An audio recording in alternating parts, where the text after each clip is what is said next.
Hey everyone, welcome back. In this video, I'll show you how to use PowerToys Run in Microsoft PowerToys step by step. PowerToys Run is a fast launcher that helps you open apps, search files, run commands, and perform quick calculations without digging through menus. So let's get started. First, make sure Microsoft PowerToys is installed and open it on your Windows computer. From the list of utilities on the left, select PowerToys Run and confirm that the feature is enabled. You can also review or change the activation shortcut if you prefer a different key combination. Next, press the default shortcut, which is Alt and Space, to open the PowerToys Run search box. A small search window will appear in the center of your screen, ready for your input. Yeah, this launcher responds quickly and is designed to help you find things in seconds. Now start typing the name of an application, file, folder, or setting you want to open.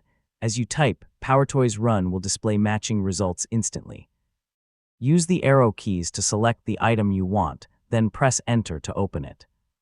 You can also perform simple calculations, search for system commands, or use installed plugins to access even more features. If you want to customize how PowerToys Run works, return to its settings page in PowerToys. From there, you can adjust the search behavior, enable or disable plugins, change the keyboard shortcut, and configure other options to better match your workflow. And that's it.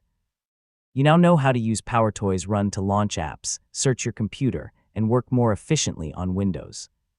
If this tutorial helped you, don't forget to like the video, share it with your friends, and subscribe for more easy tech guides. Thanks for watching, and I'll catch you in the next one.